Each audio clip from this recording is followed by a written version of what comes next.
পৃথিবীতে যদি কোনো আবেগময় শব্দ থেকে থাকে তাহলে সেটি হলো মা।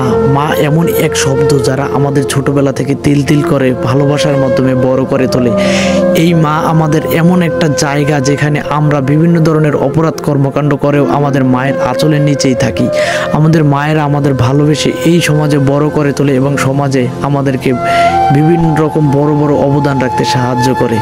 আর এই মা যখন রক্ষকের পরিবর্তে হয়ে যায় ভক্ষক, তখন সমাজে মানবতা নামক যে শব্দটা সেটা কিন্তু আর থাকে না। মানবতা আজ সমাজ থেকে হারিয়ে গেছে। তেমনি একটা উজ্জ্বল দৃষ্টান্ত হচ্ছে এই ছেলেটির জীবনে।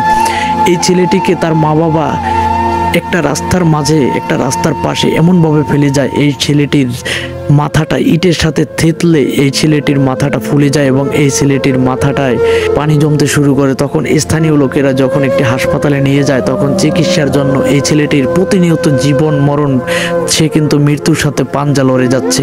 প্রতিটা সেকেন্ড এই সন্তানটি পিতামাতার ভালোবাসা থেকে বঞ্চিত হয়ে আজ কিন্তু সে মৃত্যুর সাথে পাঞ্জা লড়ছে। এমনই একটা পরিস্থিতি, এই ছেলেটা এখন পৃথিবীতে সব থেকে বেশি অবহেলার সাথে এই সমাজে বেঁচে আছে। আজকের এই ভিডিওটা আপনারা সবাই প্রচুর পরিমাণে শেয়ার করে দিয়ে এই ছেলেটির নতুন জীবন ফিরিয়ে দিতে সাহায্য করবেন। এই ভিডিওটি আপনারা যদি বেশি বেশি শেয়ার করেন তাহলে হয়তো এমন কোনো মানবতার ফেরিওয়ালা পাওয়া যাবে যে তার নিজের ছেলের মতো করে হয়তো লালন পালন করে আমাদের এই সমাজে মানবতার পরিচয় দিয়ে থাকবেন।